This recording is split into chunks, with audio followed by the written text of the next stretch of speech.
everyone, I'm on vacation right now, and I thought I'd try and review all the books that I read on vacation, which I hope to be many. The first book I finished is Foundation and Empire. This is the second book in the Foundation saga, and it continues the history of the Foundation and the Empire. Well, basically this is a classic sci-fi story where in the first book the story is established that there is something that's called psychohistory, which predicts how the future for the whole galaxy will go. And it's a galaxy very far in the future. And there are a lot of people that don't appear again really here. But the first book sets the scene and says that there is this way for the universe that will stop barbarism for 30,000 years and cuts it down to 1,000 years. Something like that. It's been a while since I read the first book. And the second book, I had some trouble getting back into the writing and also the story, as it is very political and abstract in a form. But once you get into it, you really enjoy reading it. It reads a little bit like a historical book, like a book that you read in history class about things that happened in the past, only they're in the future. And you read about the major crisis, like every century or so there is supposed to come a crisis that leads the Foundation into the right direction to make a peaceful galaxy. So with the structure of this, you always get to know different characters that you have to get into different scenes and actions and times. And I find it very interesting in parts. In others, I find it very hard to grasp the concept of so much time and constantly changing characters. In this one, there's, in the last crisis that we read about, is a female character. And I really was bummed out by the lack of imagination for the change in society. There were a lot of times where it was pointed out that the female acted equal to man, as if that was nothing unusual. And it's like supposed to be thousands of years in the future. How disappointing is that? Also, the plot twist in the last part, I saw that coming miles away. So I kind of wanted it to happen, but on the other side, it wasn't a surprise. Overall, I really enjoyed the series, and I hope to get to the third book a little bit sooner than in 5 years. That's how much time was in between the first and the second book. The second book I finished is Planetfall by Newman. This is a book about finding God, the inner workings of a hoarder with anxiety, betrayal. You see, I don't really know what this book is about. The setting is an unspecified planet in an unspecified future, and there is a colony of humans who live in front of God's city. They live pretty peaceful and have their routine. Until one day, the last descendant of a group of colonists that were presumed to be dead appears and really shakes things up a little bit. Let's say it like that. The story is told first-person narration by one of the two people in this colony who know a major secret that they have kept from everyone else for 20 years. This book really didn't work for me, mostly due to the writing. The first-person narrator keeps hinting at the secret that she and the other person keep and the mystery around it. And it isn't until 100 pages in a 320-page book that we find out for the first time something more about what happened. And I really don't like that. I don't like when things are hinted at but never told. I get bored. I'm not interested. I know this works for a lot of people, so this might just be a personal thing that doesn't work for me, that the mystery that is created, I lose interest. I'm not interested in figuring out the mystery unless I get more information about it. The more it's just hinted at, I'm just like, either tell me or don't, but stop this hinting. So this is something that already bothered me. Then the woman that is the narrator, she is supposedly 70 years old. It's mentioned in passing that she looks a lot younger.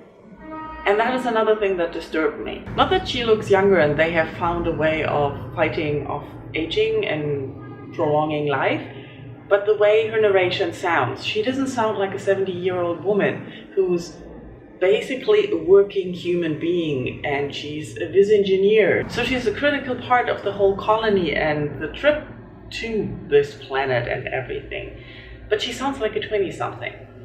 And this disturbed me a lot. Especially when it comes to her interactions with the last descendant who came to the colony. Because The Last Descendant says something that the two people with the secret frown upon and question, but they still trust him. Especially she does, and she has a lot of secrets that she keeps for herself from everyone else, not only the big secret, but other secrets that are hinted at. And in the beginning, a lot of this feels confusing. It comes together a little bit more toward the end of the book, her character and the actions she does in the beginning and the way she talks about things. But overall, the interaction she has with the Last Descendant really is weird for me. He keeps manipulating her, being very intrusive and bullying her around. And she even mentions that she lets him bully him.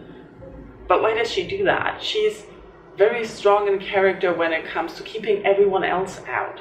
But with this character, she doesn't seem to have any defenses, and he's a third of her age. And I find that very hard to believe. And when, of course, everything crumples around that and her secrets are revealed, it's kind of obvious and not surprising. I don't really know.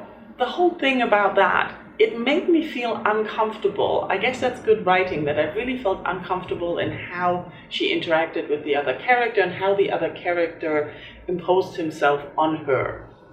But that doesn't really make it reasonable or sensible in the sense of the story and her character. That really confused me. And I don't even want to talk about the ending, which I don't really know what this book wants to tell me. I really don't. I think reading this book, I discovered that I was mostly interested in the story of how they got there. I think I would have liked a book of them deciding to leave Earth and go to this planet, the whole thing about the God mystery and the signs and the prophet and everything that I haven't even mentioned. But the whole story around that, not in flashbacks, but as it happens, I think that would have been a much more interesting story than this kind of weird mystery, which isn't really a mystery, because when you come down to it, nothing is really explained. And the surprise twists are not really surprising. Also, the world, there are a lot of interesting things about the world building and the things that could be talked about, that they're always just mentioned in passing. There's no focus on that. So I would have liked to have more about the world, about why they got there, what they were expecting to find there, and what made them decide to go, because the life they have there doesn't sound that, well, it sounds pleasant, but not interesting.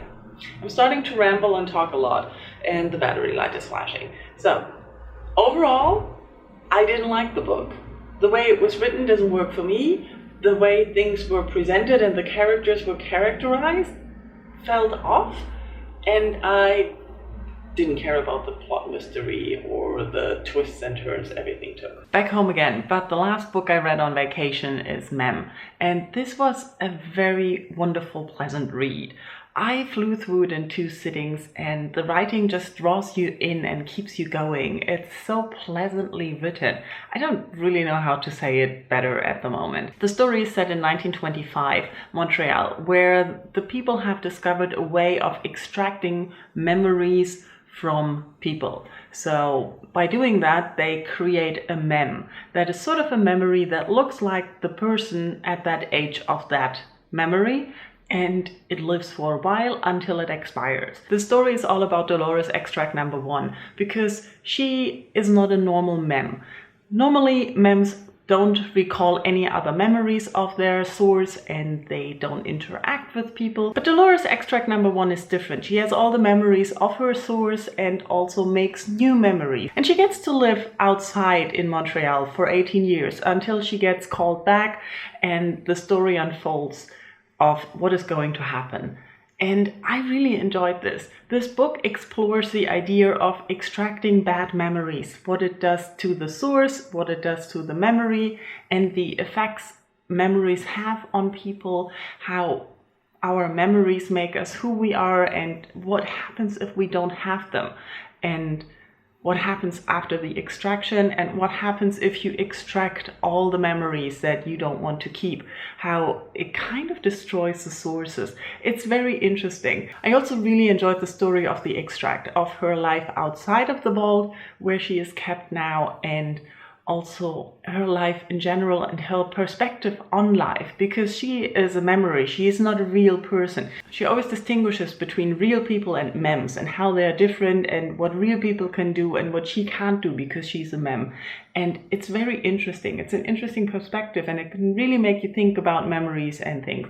And I also like there is kind of a little romance in here, which is very sweet, and I enjoyed this story immensely. I can highly recommend it for a fast, fun read that makes you think about memories and how we deal with memories, and also makes you wonder if you would like to do that, because let's be real, we all have our memories that keep tormenting us, but we just wish that we could forget these things. But this book really makes you think about what would happen to you then. Highly recommended. That sums up the books I read on vacation. Let me know in comments if you have read any of them, if you want to talk about them, if you're interested in them. Let's just talk books. And thank you all for watching. Bye bye.